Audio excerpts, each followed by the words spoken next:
Are avoidants ever aware that they are in fact avoidant? It's a loaded question because there really isn't an easy one-size-fits-all answer. The fact is, the majority of avoidants, not all, but the majority of them are at least aware to some degree that they have a tendency to shut down and prematurely end relationships. However, most of them are fully unaware of why they do this.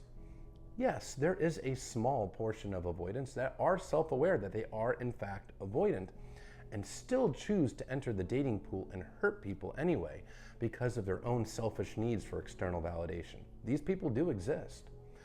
However, most of them are not aware of why they do this.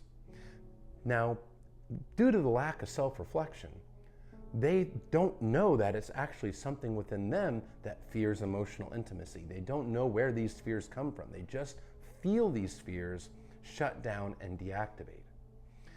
Self-reflection is required for them to actually figure out where these fears come from, take accountability for their behaviors. And self-reflection is the polar opposite of avoiding. Because when you're self-reflecting, you're not avoiding the problem, you're not avoiding your emotions, you're facing them.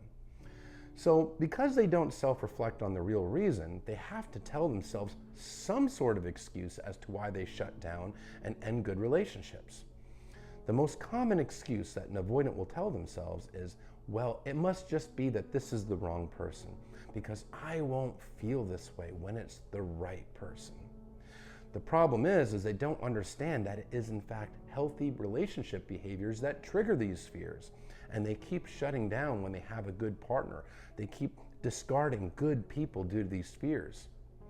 Avoidant fears are not triggered by toxic behaviors, by emotionally unavailable partners.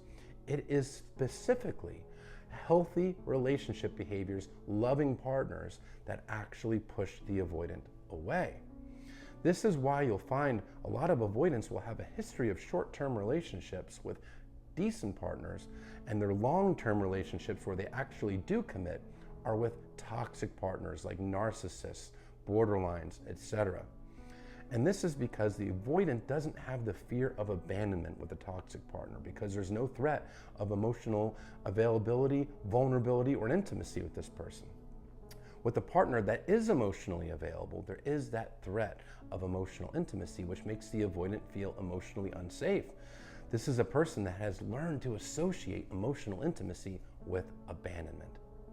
So yes, to some degree, most avoidants are at least aware that they have a tendency to shut down, but they just don't know why they do it, and the excuses that they tell themselves are those that let them off the hook.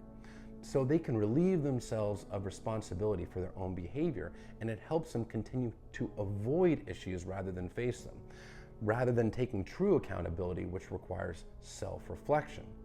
Self-reflection is something that avoidants have learned not to do going back to childhood. Their feelings, their emotions were dismissed by their parents or their caretakers, and they weren't shown love and nurturing in the way that they needed as children. So they learned to associate emotional intimacy with abandonment, and they learned to run from emotions rather than process them because their emotions were not welcome. So they don't self-reflect on these issues, and it leads to a complete unawareness as to why they behave this way. But because they're insecure, they really do need that external validation, which is what drives them back out into the dating pool over and over and over and over again. And despite pushing away person after person after person, they will tell themselves excuses as to why they had to do it. It's the wrong person. This person was too needy. Oh, I was just too busy with work this time. Or if I find the right person, I won't feel this way. This person sipped their coffee too loud. We're incompatible. Oh, this person is too punctual, or they just are too demanding of my time. These very vague surface level reasons as to why they do what they do. Now, there are some that are completely unaware that they are avoidant, and some of them are completely unaware that they actually are having a tendency to shut down and push people away. There can be a complete lack of self-awareness on the part of some of these avoidants, especially when it comes to fearful avoidants who actually think that they are anxiously attached because they don't realize that it is them shutting down and not communicating that causes the end of the relationship. So the majority of avoidants are not fully aware that they are avoidant, but there is a large chunk that is somewhat aware. Self-awareness is crucial to be able to heal and grow, because once they have true self-awareness, they can actually start to truly self-reflect and do the work that's needed to heal, which should include therapy with a licensed psychotherapist. Regardless of whether they are self-aware or not, when they are shutting down, pushing away a healthy partner, when they are doing these behaviors to create distance, they're only thinking of themselves. They're so insecure that they are wrapped up in their own perceived needs and wants in the moment, and they're not considering the feelings of the person that they're hurting.